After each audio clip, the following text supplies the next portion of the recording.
When my wife, Sarah, told me she was going on a week-long trip with her best friend, Laura, I didn't think much of it. They had been close since college, and Laura's husband, Mark, was someone I'd met a few times. We weren't friends, but we were cordial. Sarah said it was just a girl's getaway to unwind from work stress. I trusted her completely, so I didn't question it. The week passed slowly. I missed her, but we talked every night over video calls. She seemed happy, relaxed, and often mentioned how Laura was helping her let loose. I noticed she didn't talk much about what they were actually doing, but I didn't push. When she came home, she seemed unusually quiet and avoided eye contact. I chalked it up to post-vacation fatigue. A month later, Sarah sat me down and told me she was pregnant. We had been trying for a baby for a while, so at first, I was overjoyed. But then, she didn't smile. Her hands trembled, and her eyes filled with tears. That's when I knew something was wrong. I asked if she was okay, and she whispered, "It's not yours." I felt the floor vanish beneath me. My ears rang, and my chest tightened. I couldn't even form words at first. When I finally managed to speak, I asked her whose baby it was. Her voice cracked as she admitted, "Mark's, Laura's husband." I just sat there in shock, unable to believe the betrayal I was hearing.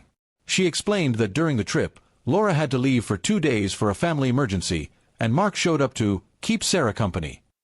One night, they drank too much, and things just happened. I was sick to my stomach listening to her excuse. She claimed she hated herself for it and that it was a one-time mistake, but that didn't change the fact that she had slept with her best friend's husband and gotten pregnant. The worst part was imagining Laura's face when she found out. I asked Sarah if she had told her yet, and she said no. She didn't know how. She was terrified Laura would end their friendship, and Mark's marriage would collapse. In my mind, I thought, good. They deserve to know the truth. I couldn't sleep that night. Every time I closed my eyes, I saw Sarah and Mark together. I thought about all the nights I trusted her, all the moments I believed she was faithful. I thought about the future we had planned, the child we both wanted, and how she had taken that dream and smashed it. The next day, I contacted Laura myself. She was confused when I called, but I told her she needed to hear something important. When I explained, she went completely silent. Then she asked in a trembling voice, "Are you sure?" I told her Sarah had confessed everything to me. Laura started sobbing, and I could hear her yelling at Mark in the background before the line went dead. When Sarah found out I had told Laura, her face froze. She looked at me with a mix of shock, fear, and anger. "How could you do that?" she demanded. I laughed bitterly and told her, "How could you do what you did to me?" She didn't have an answer. In the days that followed, the fallout was brutal. Laura kicked Mark out of their house. She sent me messages thanking me for telling her, but also saying she was devastated. Mark tried to call me, probably to explain or apologize, but I blocked him immediately. Sarah cried every day, begging me to forgive her and raise the child together. I couldn't. Every time I looked at her, I saw betrayal. The baby would be a living reminder of the night she destroyed everything we had. I told her I wanted a divorce.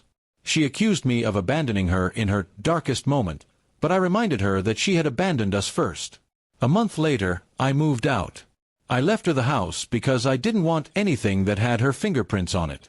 Laura and I stayed in touch for a while, but eventually, our conversations faded. We were both just trying to heal from wounds neither of us asked for. Sometimes, I still think about how quickly trust can be shattered. One trip, one night, one choice, and the life I thought I had was gone. Sarah made her bed with Mark, and now she has to lie in it, alone. I may have lost a marriage, but I kept my self-respect, and that's something she can never take away.